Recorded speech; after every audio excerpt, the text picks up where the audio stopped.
Hello student, आज के इस वीडियो में क्लास 7 साइंस चैप्टर नंबर 7 जिसका नाम है गति यानी मोशन। तो हम लोग मोशन के अभ्यास के प्रश्नों का उत्तर आज की इस वीडियो में करेंगे।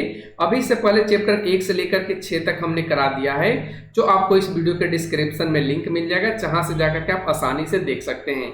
इस चैप्टर से रिलेटेड या इस जो एक्सरसाइज है इससे रिलेटेड आपको जो प्रश्न ना समझ में आए तो आप कमेंट सेक्शन के माध्यम से पूछ सकते हैं। बाकी अब हम क्वेश्चंस की तरफ चलते हैं, और उससे क्वेश्चन चलने से पहले आपको कुछ फॉर्मूले को ध्यान में रखना है। जैसा कि हमने यहाँ पे लिख दिया है, ये आपके फॉर्मूले रहे। यहाँ पे 4 फॉर्मूला को ध्यान रखना है, इनका यूज होगा। जैसे कि v बराबर u plus a t, v square बराबर u square plus 2as, s बराबर u t plus half a t square, और a बराबर v माइनस यू बटा टी। यहाँ पे सभी का नाम दे रखा है कि u का मतलब क्या है, प्रारंभिक वेग, v का मतलब क्या है, अंतिम वेग, t का मतलब क्या है, तो ये आपका समय है, a बराबर त्वरण, और s बराबर विस्थापन या इसी को हम दूरी कहेंगे। ठीक है, तो ये आपको ध्यान रखना है। इसके बाद आपको 3 फॉर्मूले और ध्यान में रखने हैं। जैसा कि यहाँ पे दे रखा है औसत चाल, जिसको एवरेज स्पीड कहते हैं। तो अब एवरेज स्पीड कैसे निकलता है, तो कोई भी वस्तु है उसके द्वारा जो टोटल दूरी तय की गई है और उस दूरी को तय करने में जो लिया गया समय है उससे जब भाग देते हैं दूरी में, तो ये आपका औसत चाल निकल करके आ जाता है। फिर उसी तरीके से अगर हम चाल निकालने की बात करें, यानी जिसे स्पीड कहा जाता है, तो स्पीड बराबर क्या होता है, दूरी बटा समय यानी डिस्टेंस बटा टाइम। और यहाँ से आपको 3 फॉर्मूले देखने को मिलेंगे। जैसे कि अगर आपको समय निकालना है तो समय बराबर क्या लिखेंगे, दूरी बटा चाल। क्या लिखेंगे, दूरी बटा चाल। उसी तरीके से अगर हम आगे की बात कर लें, तो अगर यहाँ पे हम दूरी निकालना है तो दूरी बराबर क्या लिखेंगे, चाल गुना समय। चाल गुना क्या हो जाएगा, समय। तो ये आपको ध्यान रखना है। फिर यहाँ पे औसत वेग की बात की गई है। औसत वेग बराबर क्या होता है, तो औसत वेग बराबर होता है विस्थापन बटा का समय। ये आपको ध्यान रखना है, विस्थापन बटा समय को। अब बढ़ते हैं अपने क्वेश्चंस की तरफ। क्वेश्चन फर्स्ट आपको स्क्रीन पर दिख रहा होगा, जिसमें देखिए कहा गया है कि एक एथलीट है यानी एक दौड़ने वाला व्यक्ति है, वो वृत्तीय रास्ते पे चलता है। वृत्तीय रास्ते कहने का मतलब वृत्त जो सर्कल होता है ना, तो वो वृत्ताकार रास्ता पे क्या करता है, दौड़ता है या चक्कर लगाता है। और उसका जो व्यास दे रखा है वृत्ताकार रास्ते का वो 200 मीटर है, और एक चक्कर वो लगाता है, यानी जो एथलीट है एक चक्कर लगाता है 40 सेकेंड में। यानी एक चक्कर जब यहाँ से मान के चलिए कि यहाँ से वो चलना शुरू करता है, तो पुनः इसी जगह पे वो पहुंचता है कितना सेकेंड में, 40 सेकेंड में। तो क्वेश्चन में बोला गया है कि 2 मिनट 20 सेकेंड के बाद वह कितनी दूरी तय करेगा और उसका विस्थापन क्या होगा। तो देखिए, विस्थापन तो आप लोग जानते हैं, वो जो सीधी दूरी होती है उसे विस्थापन कहा जाता है। और दूरी का मतलब वो किनारे किनारे जितना वो ट्रेवल करेगा, जितना वो दौड़ेगा, वही उसका दूरी कहलाएगा। यानी यहाँ पे चक्कर जितना मारेगा उतना ही क्या होगा, ज्यादा दूरी तय करेगा। तो सबसे पहले आपको ध्यान रखना है कि ये वृत्त है, तो ये वृत्त का जो परिधि होगा वही क्या होगा, दूरी होगा। तो चलिए अब यहाँ पे जो जो चीज दिया है उसको लिख लेना है। दिया गया है, क्या क्या दिया है, व्यास। व्यास 200 यहाँ पे मीटर दे रखा है। तो हम लोग जानते हैं कि जो त्रिज्या होता है वो क्या होता है, व्यास का आधा होता है। तो हमने व्यास इसमें क्या दे रखा है, 200। तो 200 अब बटा का 2 यानी 100 मीटर क्या निकल के आ गया, ये आपका त्रिज्या निकल करके आ गया। फिर इसी में आपको टाइम दे रखा है, और टाइम आपको मिनट और सेकंड दोनों में दे रखा है।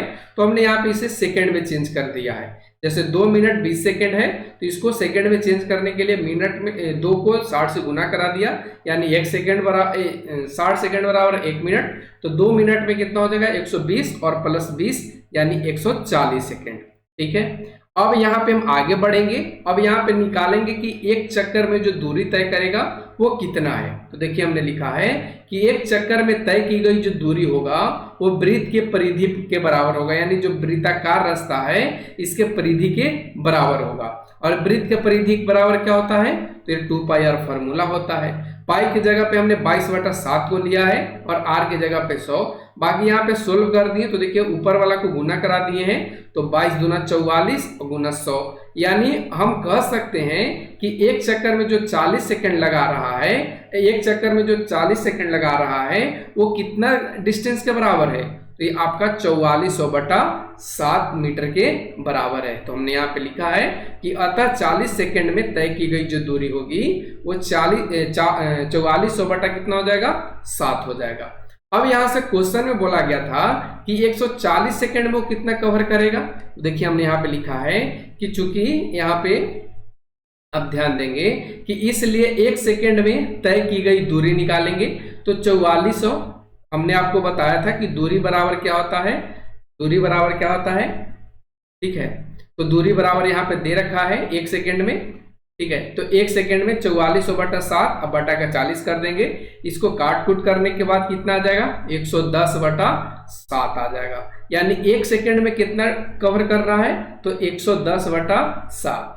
इसलिए अब कितना निकालना है, 140 सेकंड में। तो 140 सेकंड निकालने के लिए हमने क्या किया, 140 बटा 7 गुना 140, ठीक है। अब यहां से 2 से कट गया, ठीक है, और यहाँ 2 से 20 से कट गया, 20 सत्ते 140 और 110 में हमने 20 से गुना करा दिया, तो ये आपका क्या निकल करके आ गया, 2200 मीटर। ये 2200 मीटर आपका क्या हो गया, ये दूरी तय करेगा। 2200 मीटर क्या होगा, ये दूरी तय करेगा। क्वेश्चन में एक चीज और निकालना है, विस्थापन। तो विस्थापन निकालने के लिए सबसे पहले आपको चक्कर निकालना होगा। वीडियो पॉज करके इसे स्क्रीनशॉट कर लीजिए, बाकी आप लिख लेंगे, ठीक है। अब यहाँ पे देखिए कहा गया है कि विस्थापन निकालने के लिए आपको क्या करना होगा, चक्कर निकालना होगा। तो चक्कर कैसे निकलेगा, कितने चक्कर वो लगाया है, तो हम यहाँ पे लिखेंगे कि लगाए गए चक्रों की संख्या बराबर होता है कुल दूरी बटा एक चक्कर में तय की गई दूरी। तो कुल दूरी कितना निकल करके आया, ये 2200 आया, और एक चक्कर में कितना काट रहा, एक चक्कर में कितना कर रहा था कवर, तो ये 4400 बटा 7 कर रहा था। तो हमने यहाँ पे क्या किया, 2200 बटा 1 और नीचे वाला ऊपर चला गया, तो 7 बटा 4400, और यहाँ पे 2 जीरो से 2 जीरो हमने काट दिया, और बाकी 44, तो 22 दूना 44, यानी 7 बटा कितना आ गया, 2, और 7 बटा 2 का मतलब क्या होगा, 3.5 चक्कर। अब 3.5 चक्कर का क्या माजरा है, थोड़ा सा आप समझिए। जैसे ये वृत्ताकार रास्ता है, ये इसका व्यास है, तो मान के चलिए कि अगर इस बिंदु से वो क्या करता है, चक्कर लगाना शुरू करता है, तो एक चक्कर कब पूरा होगा, जब आकर के पुनः इसी बिंदु पर रहेगा। और विस्थापन क्या कहता है कि दोनों के बीच में क्या होना चाहिए, डिस्टेंस होना चाहिए, ठीक है। लेकिन यहाँ पे जब इसी बिंदु पर आ जा रहा है तो विस्थापन तो शून्य हो जा रहा है, फिर इसी पे आएगा 2 चक्कर 3 चक्कर, लेकिन आगे चल के जो ये आधा चक्कर लगाएगा, यानी यहां से जाएगा और यहां पर आकर के रुक जाएगा। ये आपका आधा चक्कर जब यहाँ पे आकर के रुक जाएगा, तो यहां से यहां तक जो सीधी दूरी होता है वही विस्थापन कहलाता है। आप लोग जानते भी हैं कि जो सीधी दूरी होता है वही विस्थापन कहलाएगा। तो ये आपका 100 मीटर क्या बन जाएगा, आपका टोटल कितना था, 200 मीटर, डायमीटर कितना दे रखा था, 200 मीटर। तो ये 200 मीटर क्या निकल करके आ जाएगा, ये आपका विस्थापन निकल करके आ जाएगा। तो देखिए हमने यहाँ पे लिखा है कि 3 चक्रों में विस्थापन 0 होगा तथा आधा चक्कर में तय की गई दूरी विस्थापन होगा। अर्थात हम कह सकते हैं कि विस्थापन बराबर कितना हो जाएगा, 200 मीटर हो जाएगा। तो आप इसको अच्छे से समझ गए होंगे। अब चलते हम आगे के क्वेश्चन नंबर 2 पे। इसमें देखिए कहा गया है कि 300 मीटर सीधे रास्ते पर जोसेफ जॉगिंग करता हुआ 2 मिनट 50 सेकंड में एक सिरे से दूसरे सिरे तक पहुंचता है और घूमकर 1 मिनट में 100 मीटर पीछे बिंदु सी पर पहुंचता है। और जोसेफ की औसत चाल और औसत वेग क्या होंगे। चलिए पहले इसको थोड़ा सा समझ लीजिए। तो देखिए समझने के लिए आपको यहाँ पे कुछ चीजों को समझना होगा। 2 कंडीशन दे रखा है। सबसे पहले हम लेंगे कि ये आपका डिस्टेंस है ए से बी तक, और ए से बी तक पूरा डिस्टेंस कितना है, ये आपका 300 मीटर दे रखा है, क्वेश्चन में ही दे रखा है ये 300 मीटर, ठीक है। हमने भी 300 मीटर ले लिया। हमने यहाँ पे 2 नाम दे दिया, ए और बी, पहले ए और बी को नाम दिए हैं, ठीक है। अब इसी में कहा गया है कि एक बिंदु और कौन सा है, सी, तो हमने यहाँ पे क्या कर दिया है, एक बिंदु सी लिया है। अब क्वेश्चन के अकॉर्डिंग कहा गया है कि ये पीछे से, यानी यहां से यहां तो ये जाता ही है, यहां से यहां ही गया, लेकिन फिर यहां से यहां आकर के रुकता है, तो एक टोटल कितना हो जाएगा, 400। अब ये 400 कैसे निकलेगा हम आगे के क्वेश्चन में बात करेंगे, लेकिन सबसे पहले हम ए को सोल्व करते हैं। ए में क्या कहा गया है कि ए से बी तक का जो दूरी है, ए से बी तक के बीच का जो औसत चाल है वो बताना है और औसत वेग बताना है। तो हमने देखिए सबसे पहले ए को लिया है, ए से सिरे बी तक दूरी कितना है, तो हम लिख लेंगे दूरी 300 मीटर है। टाइम कितना है, 170 सेकेंड। अब 170 सेकेंड कैसे आया, तो देखिए हमने यहाँ पे चेंज किया है। आपको क्वेश्चन में बोल रखा है 2 मिनट 50 सेकेंड। तो 2 मिनट 50 सेकेंड को आप चेंज करेंगे तो 1 मिनट में 60 सेकेंड, तो 2 मिनट में कितना हो जाएगा 120 सेकेंड, और 50 इसमें जोड़ देंगे तो कितना हो जाएगा 170 सेकेंड। इसको हटा देते हैं तो यहाँ पे 170 सेकेंड ये हो गया। टाइम समझ में आ गया, दूरी समझ में आ गया। तो औसत चाल बराबर हमने आपको ऊपर ही समझाया था कि औसत चाल बराबर फॉर्मूला होता है तय की गई कुल दूरी बटा लिया गया समय। अब तय की गई कुल दूरी कितनी है, तो ये आपका 300 मीटर है, और इसमें समय कितना लिया गया है तो 170 सेकेंड हमने यहाँ पे लिख दिया। अब इसको जो कट रहा है उसको काट देंगे तो 0 से 0 कट जाएगा, और 30 बटा कितना आ जाएगा, ये 17 आ जाएगा। और 30 बटा 17 को जब आप 17 से भाग लगाएंगे तो ये कितना आ जाएगा 1.76 मीटर प्रति सेकेंड आ जाएगा। ठीक है, अब यहाँ पे निकाल लेंगे औसत वेग। औसत वेग कैसे निकलेगा, तो औसत वेग का फॉर्मूला क्या होता है, तो ये आपका होता है विस्थापन बटा समय।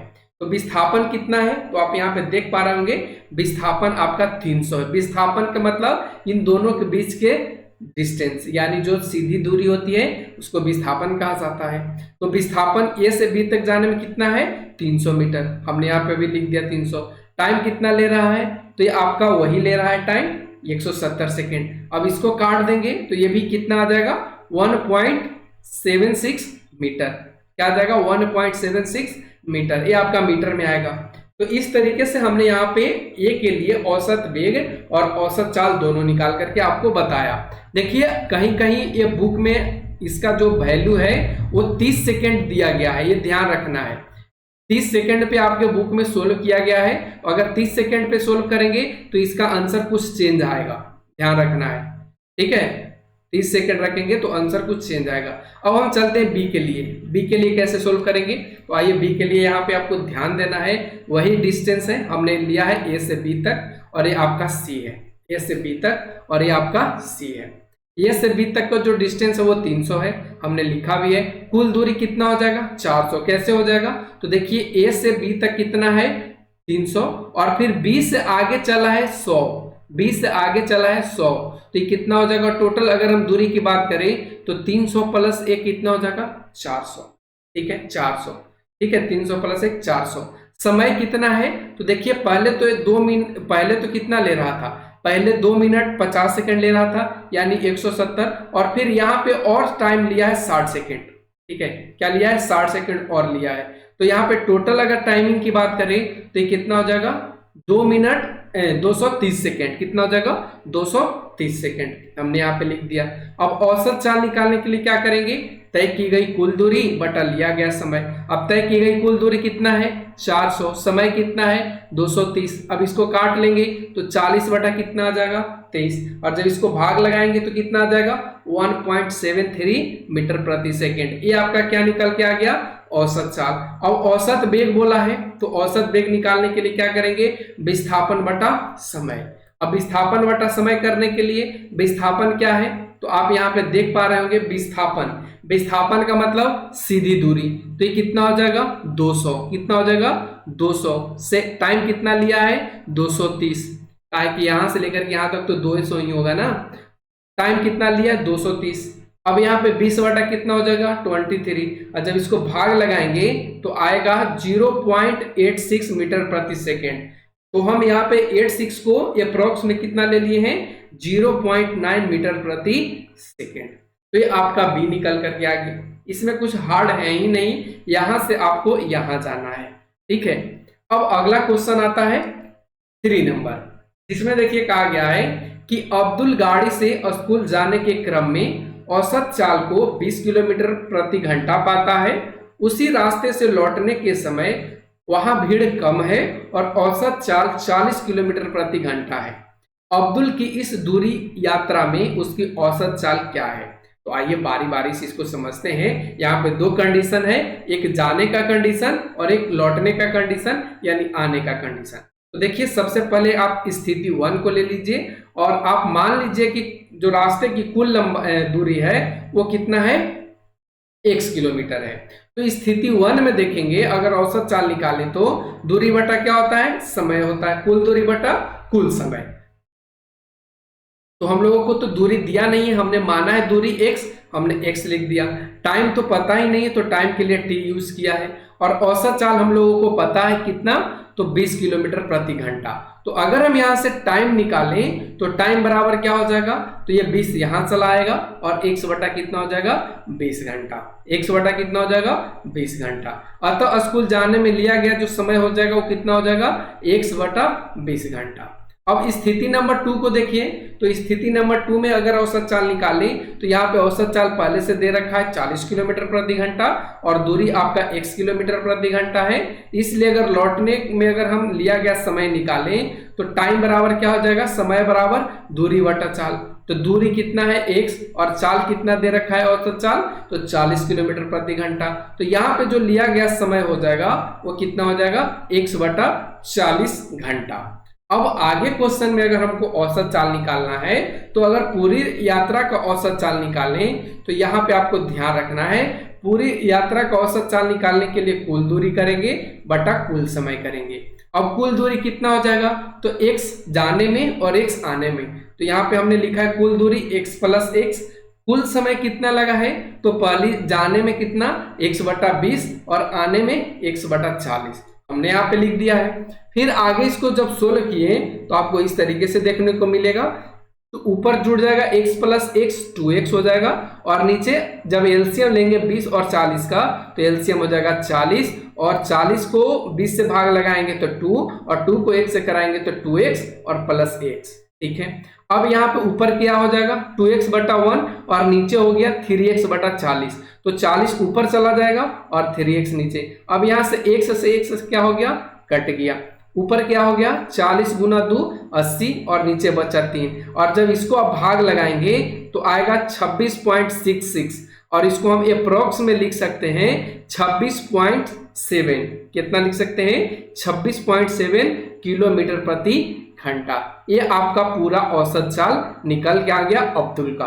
तो ये आपको ध्यान रखना है और इस तरीके से क्वेश्चन को सोल्व कर लेना है। अगर कहीं पे डाउट लग जाता है तो आप कमेंट सेक्शन के माध्यम से पूछ सकते हैं। अगला क्वेश्चन आता है 4 नंबर। 4 नंबर में देखिए कहा गया है कि कोई मोटर बोट है, यानी नाव की बात कर लीजिए, झील में विरामा अवस्था से सरल रेखीय पथ पर 3 मीटर प्रति सेकेंड स्क्वायर की नियत त्वरण से 8 सेकेंड तक चलती है। इस समय अंतराल में मोटर बोट कितनी दूरी तय करती है, आपको बताना है। तो देखिए सबसे पहले जो जो चीज दे रखा है उसके बारे में आपको लिख लेना है। क्या क्या दिया गया है, तो ये आपका u दिया है, कितना है, तो ये 0 मीटर प्रति सेकेंड होगा क्योंकि ये शुरू से विराम से चल रहा है। ये कितना हो जाएगा 3 मीटर प्रति सेकेंड हो जाएगा। टाइम कितना है 8 सेकेंड है और आपको दूरी निकालना है, तो दूरी को हमने यहाँ पे s माना है। s बराबर क्वेश्चन में वाट लगा दिया है। अब आप लोग एक फॉर्मूला जानते हैं s बराबर ut plus half T square, जो हमने आपको पहले लिखवा भी रखा है शुरू में ही। ठीक है, तो हम यहाँ पे उसी का यूज करेंगे। गति के दूसरे समीकरण से क्या होता है, तो s बराबर ut plus half T square. u के जगह पे 0 रखेंगे क्योंकि यहाँ पे 0 है, t के जगह पे 8 रखेंगे क्योंकि यहाँ पे t बराबर 8 है, बाकी 1/2। a के जगह पे देखिए त्वरण दे रखा है 3 मीटर प्रति सेकेंड स्क्वायर, तो हमने 3 रख दिया और टाइम दे रखा है 8 सेकेंड, तो 8 का स्क्वायर कर दिया। जो कटने वाला था उसको हमने काट दिया, तो देखिए 2 बार 8 करके 1 बार 2 से काट दिए, 2 चौका 8 और ऊपर क्या बच गया, तो यहाँ पे देखिए 4 तिया 12 गुना 8 यानी 96 मीटर। ये 96 मीटर क्या बन जाएगा आंसर, यानी मोटर बोट इतने समय अंतराल में 96 मीटर की दूरी को तय करेगा। तो क्वेश्चन नंबर 4 आपको अच्छे से समझ में आ गया होगा। अब बढ़ते हैं आगे के क्वेश्चन नंबर 5। देखिए थोड़ा देखने में बहुत ज्यादा बड़ा दिख रहा है, लेकिन इसको हम लोग सोल्व करेंगे बहुत इजी तरीके से। देखिए कहा गया है किसी गाड़ी का चालक है यानी ड्राइवर है, वो 52 किलोमीटर प्रति घंटे की गति से चल रही कार में ब्रेक लगाता है। चलिए ठीक है, ब्रेक लगा दिया तथा कार विपरीत दिशा में एक समान दर से त्वरित होती है। और कार क्या करता है, विपरीत दिशा में, यानी जिस डायरेक्शन में वो जा रहा था कार, उसके विपरीत डायरेक्शन में क्या करता है, त्वरित होती है। कार 5 सेकंड में रुक जाती है, यानी त्वरित होने के बाद 5 सेकंड में क्या होती है, वो रुक जाती है। दूसरा चालक 30 किलोमीटर प्रति घंटा की गति से चलती हुई दूसरी कार पर धीमे धीमे ब्रेक लगाता है तथा 10 सेकंड में वो रुक जाता है। यानी दूसरा क्या होता है, वो 30 किलोमीटर प्रति घंटा की गति से चल रहा है और 10 सेकंड में वो क्या करता है, ब्रेक लगाने के बाद रुक जाता है। एक ही ग्राफ पेपर पर दोनों कारों के लिए चाल ग्राफ आलेखित कीजिए, यानी आपको क्या बनाना है, चाल ग्राफ, ठीक है। और ब्रेक लगने के पश्चात दोनों में से कौन सी कार अधिक दूरी तक जाएगी, ये आपको बताना है, ठीक है।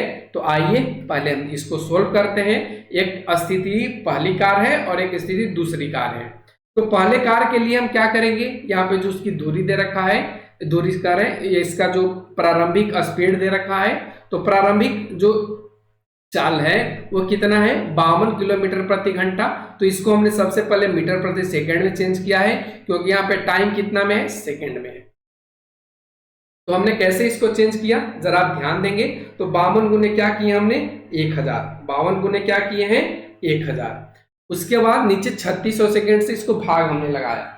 क्या लगाया, 3600 सेकंड से भाग, क्योंकि घंटा को सेकंड में बदलने के लिए 3600 से भाग करना होता है। या आप डायरेक्टली 5/18 भी कर सकते हैं मीटर प्रति सेकंड में चेंज करने के लिए, लेकिन हमने यहाँ पे थोड़ा सा लंबा प्रोसेस लिया है ताकि सभी को अच्छे से समझ में आए।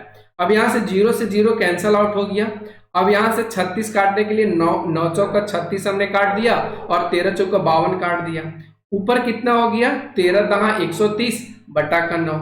अब यहाँ पे जब इसको भाग लगाएंगे तो ये कितना आ जाएगा, 14.44 मीटर प्रति सेकेंड। ये पहली कार के लिए क्या निकल करके आया, तो पहली कार के लिए यहाँ पे ये दूरी निकल करके आया, दूरी सॉरी इसकी जो चाल है वो निकल करके आया। क्या निकल करके आया, चाल निकल करके आया, ठीक है। ये इसकी चाल कितनी है, तो 14.44 मीटर प्रति सेकेंड है। अब दूसरी स्थिति के लिए हम देखें तो दूसरी स्थिति में आपको देखने को मिलेगा यहाँ पे, ठीक है। तो ये आपको 8.33 वही काम हमने किया 10 सेकेंड में यहाँ पे हो रहा है, और भी कितना है, 30 किलोमीटर प्रति घंटा।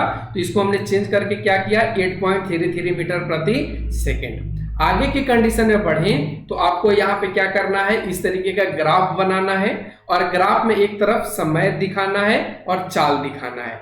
एक्स अक्ष आपको समय को दिखा रहा है और वाई अक्ष आपको चाल को दिखा रहा है।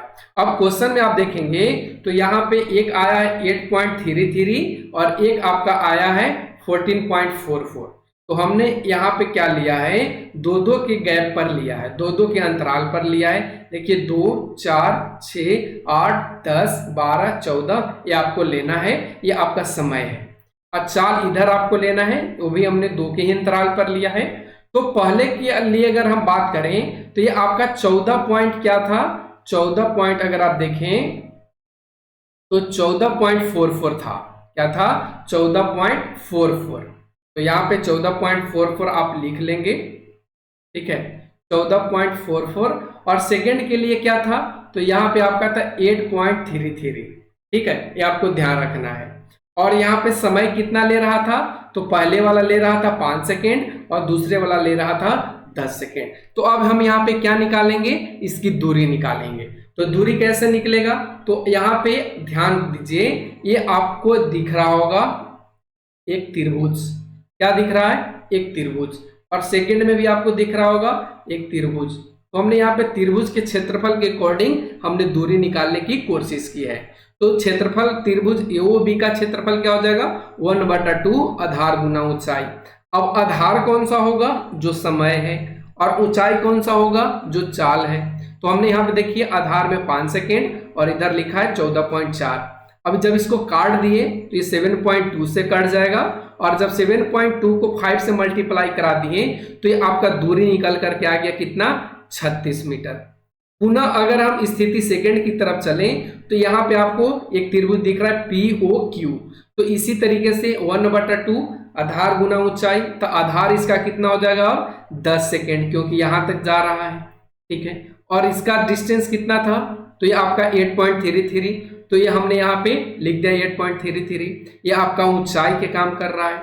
अब यहाँ पे जो कट रहा था उसको हमने काट दिया, और यहाँ पे कितना आ गया, 41.5। 41.5 क्या आ गया, ये आपका मीटर आया। तो हमने यहाँ पे क्या देखा कि पहले वाला स्थिति से दूसरे वाला स्थिति अधिक दूरी तय कर रहा है, तो हम लिखेंगे कि अतः दूसरी कार अधिक दूरी तय करेगी। दूसरी कार क्या करेगी?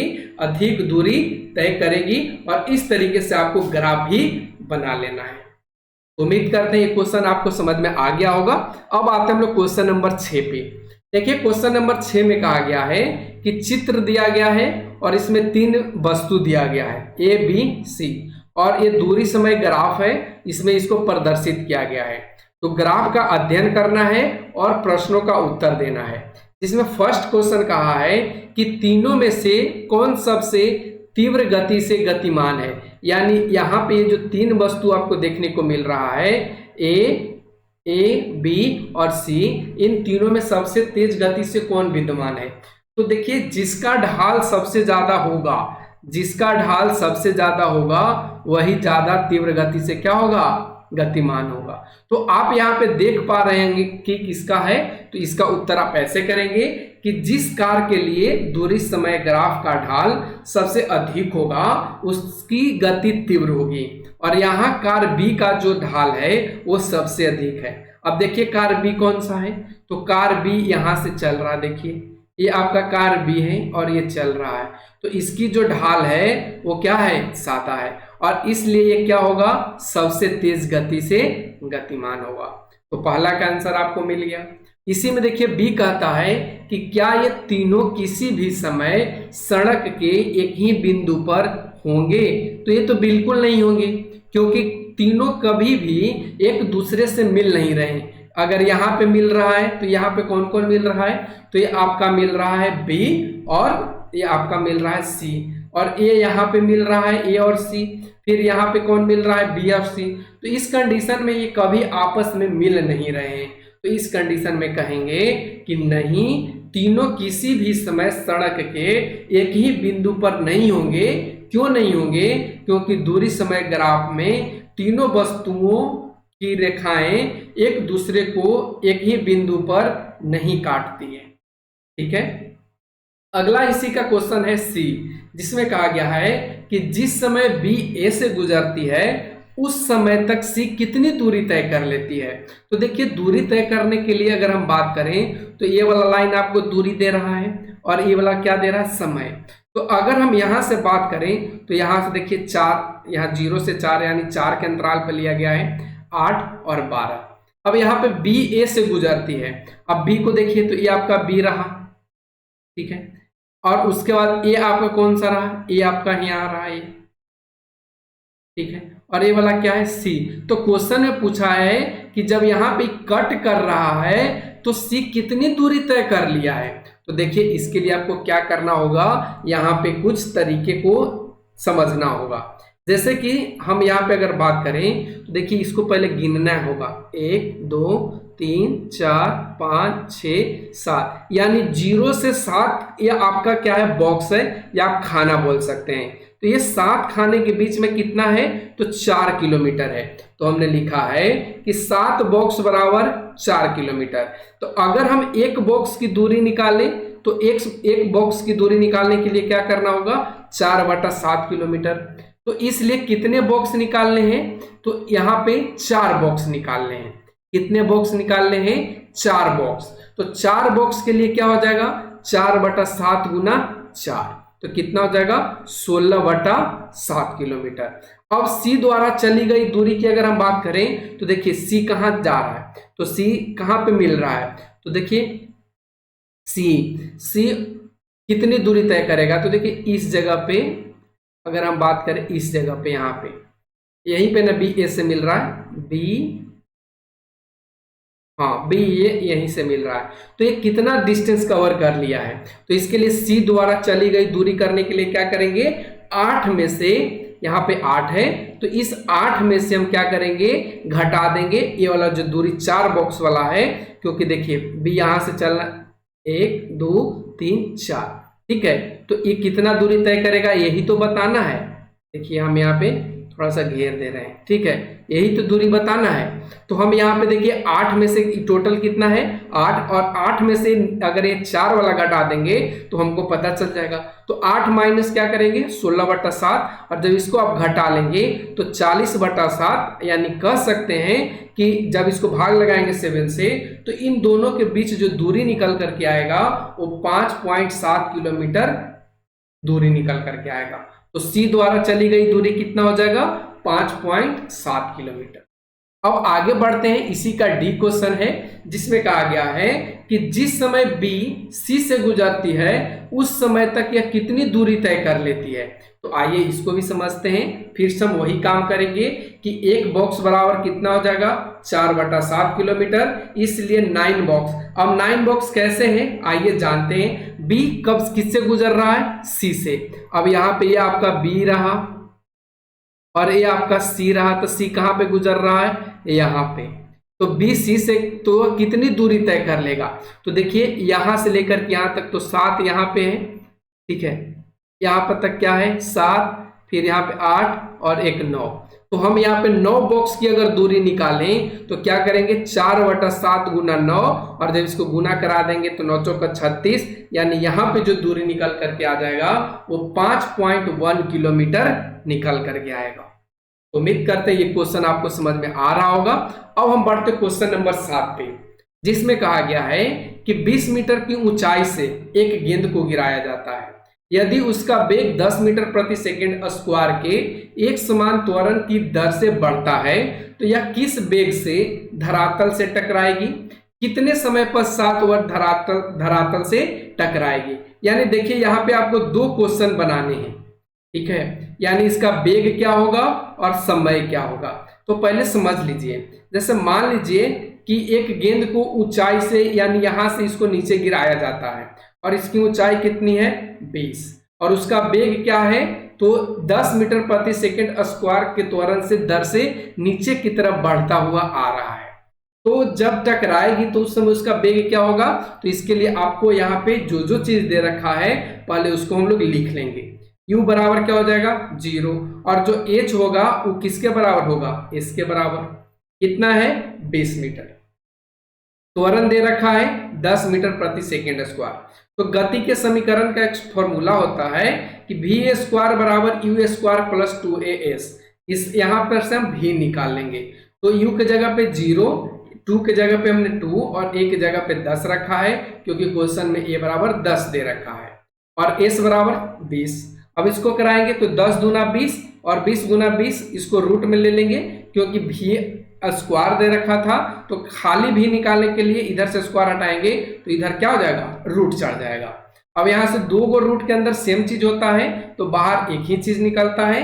तो 2 गो 20 है तो बाहर क्या निकला 20, यानी हम कह सकते हैं कि उस समय उसका वेग कितना रहा है तो 20 मीटर प्रति सेकेंड रहा है। अब क्वेश्चन में पूछा है कि समय क्या होगा, तो समय निकालने के लिए फिर से एक फॉर्मूला यूज करेंगे। v बराबर u प्लस 80। v के जगह पे क्या लिखेंगे 20, u के जगह पे 0, a के जगह पे 10 और समय t निकालना है, ठीक है। अब यहाँ पे समय t निकालना है तो 10t बराबर कितना हो जाएगा 20, क्योंकि 0 तो ऐड होने के बाद कुछ होने नहीं जा रहा है। तो इसलिए अगर खाली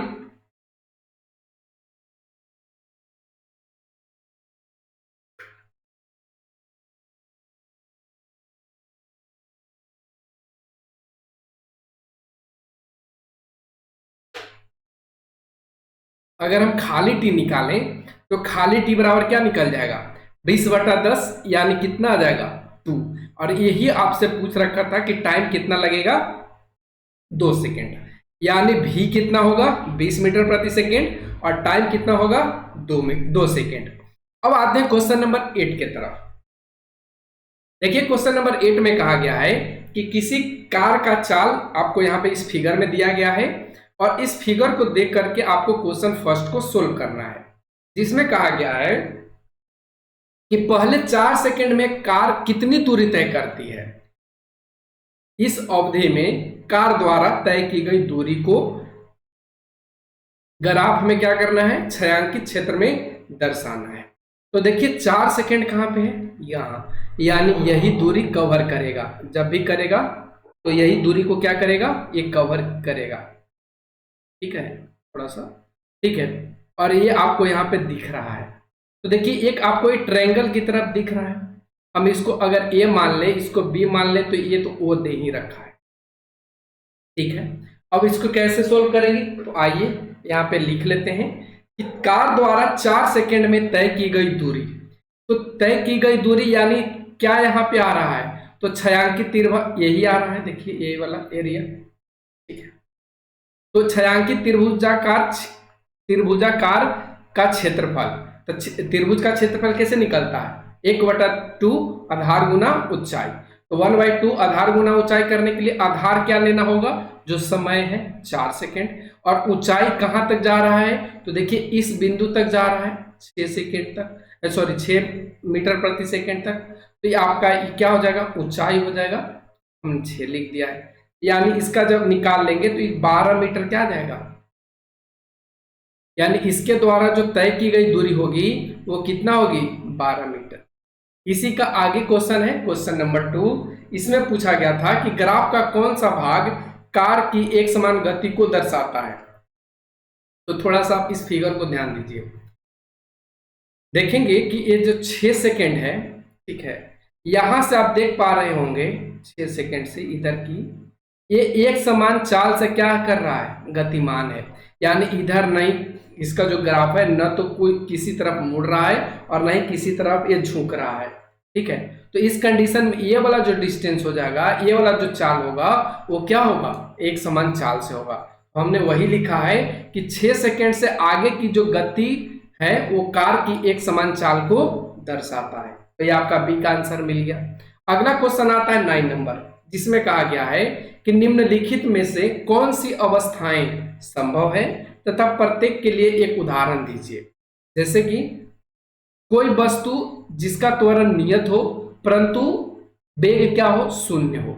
इसके लिए आपको क्या करना है, इस तरीके से लिखना है, यह स्थिति संभव है। कैसे संभव है, आइए इसका एग्जाम्पल के माध्यम से समझाते हैं। जब किसी वस्तु को ऊपर की ओर ले जाया जाता है या फेंका जाता है, जब वस्तु को आप क्या करेंगे, ऊपर की ओर ले जाएंगे, कोई गेंद है उसको ऊपर की तरफ फेंकेंगे या ले जाएंगे।